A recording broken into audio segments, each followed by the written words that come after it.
San Francisco est la première ville que nous avons visitée lors de notre dernier voyage.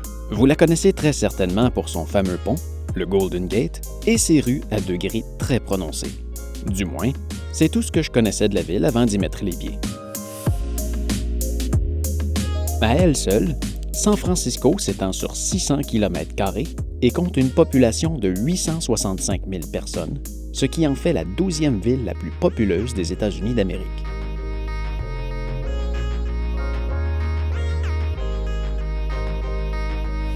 Le plan pour visiter la ville était de stationner la voiture dans un quartier résidentiel et d'y aventurer à vélo.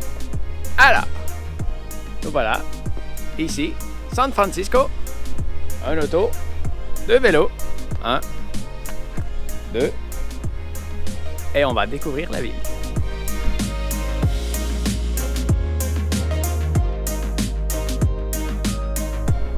Leçon du jour. Si vous venez en Californie au mois d'août et que vous apportez seulement du linge chaud parce qu'on est en Californie au mois d'août, eh bien, vous vous mettez un doigt dans l'œil. Il fait 16 degrés.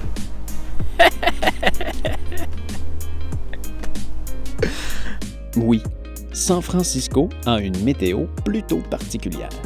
Ses influences maritimes et sa topographie montagneuse font de la métropole une région couverte de multiples microclimats. La Californie est un État généralement très ensoleillé, mais l'océan amène régulièrement du temps froid et les dénivelés du centre de la ville attirent la pluie sur la côte ouest tout en protégeant les habitants de l'est du vent et des intempéries. Bref, la météo est beaucoup moins clémente dans l'ouest de la ville. Ah! Je m'attendais vraiment pas à ça. Il fait fret. Il fait vraiment fret. J'ai l'impression que dans ce coin-ci du monde, il va faire très chaud le jour et la nuit, la température elle descend énormément. Ah oui, bon, je sais, c'est le même principe pour à peu près tout le monde, là, mais ici, l'écart il est vraiment extrême. Il fait fret. Ah! Oh! Mais heureusement, San Francisco n'est pas qu'une ville froide et nuageuse. J'ai été charmé par tous les parcs et la préservation des vieux arbres dans toute la ville. J'ai jamais vu autant de parcs dans une ville. Partout où on va, il y a des arbres, des chemins, des parcs. Partout.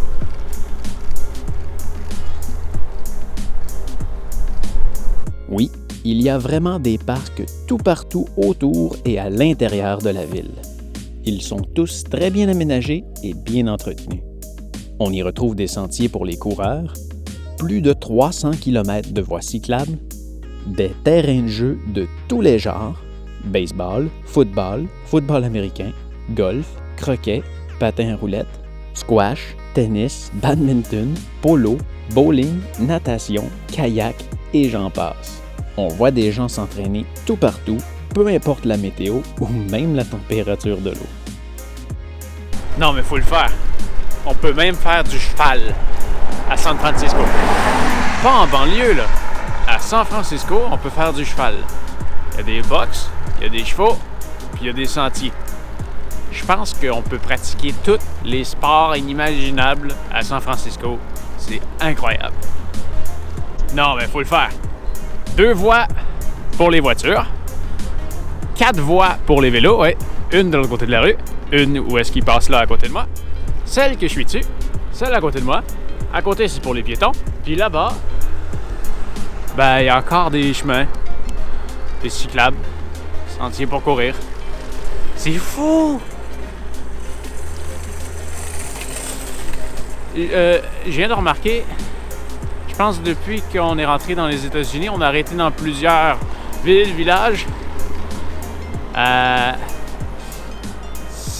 crois que c'est la ville où est-ce que les gens sont le plus en santé que j'ai vu aux États-Unis à date.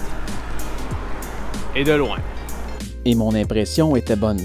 San Francisco figure depuis longtemps dans le top 10 des villes les plus en santé des USA. Je veux donner une leçon à mon cher gouvernement. Quand on veut que les gens soient en santé, plutôt que de leur charger 20$ pour aller faire un tour de vélo dans un parc, on leur donne des gyms gratuits à l'extérieur. que les gens puissent s'entraîner et se tenir en santé. Oui, visiblement ici ça marche. Les gens sont en santé.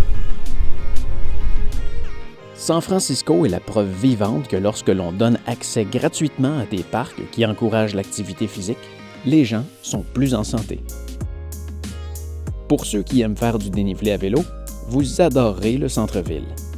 Chaque rue, oui, chaque rue est très en angle. Dans plusieurs quartiers, les stationnements de voitures sont à 90 degrés pour éviter qu'ils finissent par tomber dans la rue. Première vue, San Francisco. C'est comme dans les films. C'est plein de petites côtes.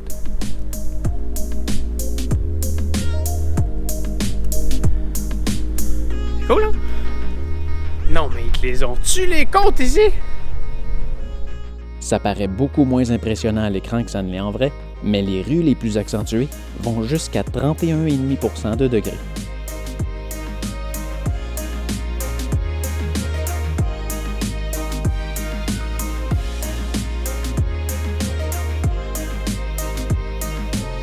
J'aime les rues. C'est bien entretenu. Il y a des beaux arbres. C'est propre. C'est très propre. Les gens ont l'air sympathiques. Comme vous l'avez probablement remarqué dans mes commentaires à Vancouver, C'est très laid. Paris Je pense que c'est du yogourt, genre, c'est dégueulasse. et Rome, Poubelle. j'accorde une très grande importance à la propreté. San Francisco est une ville exemplaire à ce sujet. Les gens sont très respectueux et on voit souvent des gens nettoyer les espaces publics, même s'ils semblent déjà très propres. Côté gastronomie, soyez prudents. Ne sautez pas sur le premier restaurant vraiment alléchant que vous voyez. Sans quoi, vous regretterez les autres encore plus attirants qui suivront. Il y en a vraiment pour tous les goûts. San Francisco est une ville portuaire, alors le poisson frais est au rendez-vous. Le tiers de la population est asiatique, alors les plats coréens, indiens, thaïlandais, japonais ou chinois sont à tous les coins de rue. Si vous préférez les pizzas, ce restaurant servait une recette que je n'avais jamais vue avant. Si jamais vous voulez manger une bonne pizza, je vous le recommande. Je n'ai pas pu manger dans cette boulangerie parce que je venais de m'empiffrer au coin de rue précédent, mais à voir le roulement de la production par la fenêtre et l'originalité de leurs produits, j'imagine que ça devait être vraiment bon. Non, mais regardez la quantité de chocolat qu'il met dans son pain.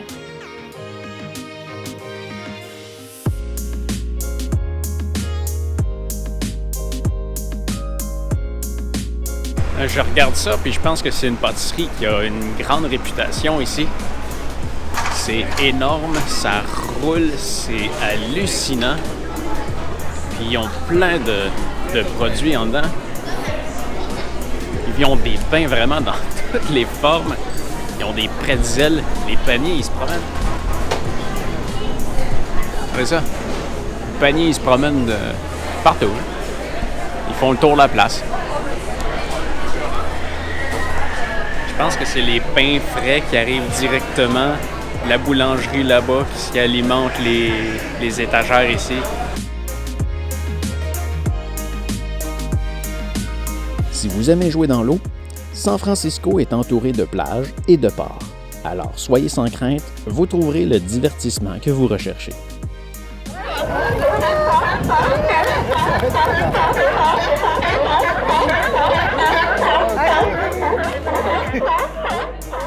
De notre côté, nous avons choisi de regarder les lions de mer s'amuser à nous donner un spectacle et faire un tour de voilier près du Golden Gate, qui n'est jamais totalement sorti du brouillard.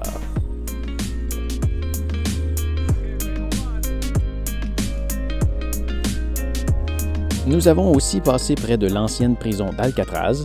Oui, le fameux centre de détention qui accueillait les pires prisonniers du pays jusqu'à sa fermeture en 1963 pour cause de frais d'entretien trop élevés et de sa mauvaise réputation.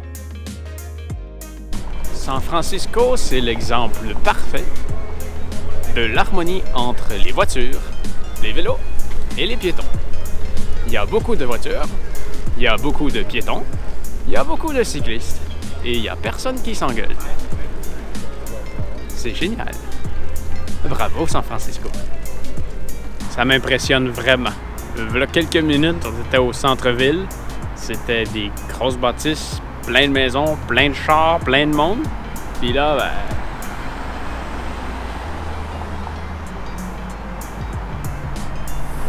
c'est des beaux chemins au milieu de la forêt. J'adore San Francisco. Non, mais faut le faire. Belle maison.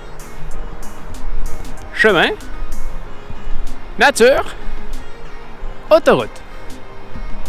Pour conclure, je ne suis pas resté très longtemps à San Francisco, mais la ville semble être un endroit où il fait bon vivre. Si on en juge par leur sourire, leur joie de vivre, leur côté festif et leur originalité, les citoyens de San Francisco semblent former une communauté heureuse. Je me rappellerai de San Francisco comme la ville aux espaces verts où l'on peut y pratiquer toutes les activités imaginables. Je vous la recommande sans hésitation. N'oubliez simplement pas d'amener des vêtements chauds et un coupe-vent, même si vous y allez au beau milieu de l'été.